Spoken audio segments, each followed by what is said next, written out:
ನಮಸ್ಕಾರ ಪ್ರಿಯ ವೀಕ್ಷಕರೇ, ಮೂಡಲ ಧ್ವನಿ ಹಳ್ಳ ಪಬ್ಲಿಕ್ ಪವರ್ ಕನ್ನಡ ಯೂಟ್ಯೂಬ್ ಚಾನಲ್ಗೆ ಒಮ್ಮೆ ಸಬ್ಸ್ಕ್ರೈಬ್ ಮಾಡಿ, ಬೆಲ್ ಐಕಾನ್ ಪ್ರೆಸ್ ಮಾಡಿ, ಹೊಸ ವಿಡಿಯೋಗಳನ್ನ ನೋಡ್ತಾ ಇರಿ. ಶೇರ್ ಮಾಡಿ, ಲೈಕ್ ಮಾಡಿ, ಕಮೆಂಟ್ ಬಾಕ್ಸಲ್ಲಿ ಕಮೆಂಟ್ ಹಾಕಿ.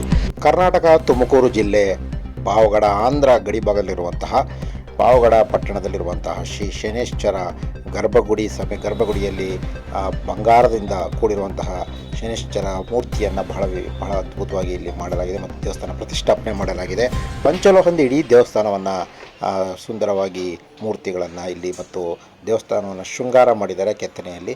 ಹಾಗಾಗಿ ಈ ದೇವಸ್ಥಾನ ನೋಡಲು, ಪೂಜೆ ಸಲ್ಲಿಸಲು ಪ್ರತಿ ಶನಿವಾರ ಸೇರಿದಂತೆ ಅನೇಕ ದಿನಗಳಲ್ಲಿ ಪೂಜೆ ಪ್ರತಿನಿತ್ಯ ಇರ್ತದೆ. ಹಾಗಾಗಿ ಇಲ್ಲಿ ಜನ ಬರುವಂಥ ಭಕ್ತಾದಿಗಳ ಸಂಖ್ಯೆ ದಿನದಿಂದ ದಿನಕ್ಕೆ ಇಲ್ಲಿ ಹೆಚ್ಚಾಗ್ತಾನೆ ಇರ್ತದೆ. ಪ್ರತಿ ಬಾರಿ ಈ ಭಾಗದಲ್ಲಿರುವಂಥವರು ಬಹಳ ನಂಬಿಕೆಯಿಂದ ಇಲ್ಲಿ ಪೂಜೆ ಮಾಡುವಂತಹ ಜಾಗ ಇದು. ಹಾಗಾಗಿ ಸುತ್ತಮುತ್ತಲ ಜಿಲ್ಲೆಗಳು ಸೇರಿದಂತೆ ಆಂಧ್ರ ಗಡಿ ಭಾಗದಿಂದೆಲ್ಲ ಇಲ್ಲಿಗೆ ಭಾಳಷ್ಟು ಜನ ಬರ್ತಾರೆ. ಕರ್ನಾಟಕದಿಂದ ಭಕ್ತರುಗಳು ಹೆಚ್ಚಿನ ಸಂಖ್ಯೆಯಲ್ಲಿ ಇಲ್ಲಿ ಪ್ರವಾಸ ಮಾಡ್ತಾರೆ. ಇದು ಒಂದು ಪ್ರವಾಸಿ ಜಾಗ ಅಂತ ಹೇಳೋದಕ್ಕಿಂತ ಭಕ್ತಿ ಪರಂಪರೆಯುಳ್ಳ ಶ್ರೀ ಶನೇಶ್ವರನ ಪೂಜೆ ಮಾಡುವಂಥ ಎಲ್ಲ ಭಕ್ತಾದಿಗಳಿಗೆ ಅತ್ಯದ್ಭುತವಾದಂಥ ದೇವಸ್ಥಾನ. ಹಾಗಾಗಿ ನೆಮ್ಮದಿಯಿಂದ ಪೂಜೆ ಸಲ್ಲಿಸುವ ಜಾಗ ಇದು. ಶನೇಶ್ವರನ ನಂಬಿ ಬೇಡುವಂತಹ, ಶನೇಶ್ವರನ ವರವನ್ನು ಕೇಳುವಂತಹ ಜನರಿಗೆ ಪಾವಗಡ ಶನೇಶ್ವರ ಸ್ವಾಮಿ ದೇವಸ್ಥಾನ ಬಹಳ ಸುಂದರವಾದಂಥ ಗರ್ಭಗುಡಿಯಲ್ಲಿ ಚಿನ್ನದ ಲೇಪನದಿಂದ ಮಾಡಿರುವಂಥ ಈ ದೇವಸ್ಥಾನ, ಪಂಚಲೋಹದಿಂದ ಮಾಡಿರುವಂಥ ದೇವಸ್ಥಾನವನ್ನು ನೋಡಲು ಭಾಳಷ್ಟು ಭಕ್ತಾದಿಗಳ ಸಂಖ್ಯೆ ಇಲ್ಲಿ ನಿತ್ಯ ಯಾವಾಗಲೂ ಬರ್ತಾ ಇರ್ತಾರೆ.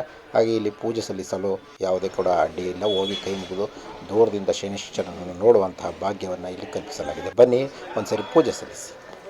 ಮೂಡಲ ಧ್ವನಿ ಹವಳ ಪಬ್ಲಿಕ್ ಪವರ್ ಕನ್ನಡ ಯೂಟ್ಯೂಬ್ ಚಾನಲ್ಗೆ ಒಮ್ಮೆ ಸಬ್ಸ್ಕ್ರೈಬ್ ಮಾಡಿ, ಬೆಲ್ ಐಕಾನ್ ಪ್ರೆಸ್ ಮಾಡಿ, ಹೊಸ ವಿಡಿಯೋಗಳನ್ನ ನೋಡ್ತಾ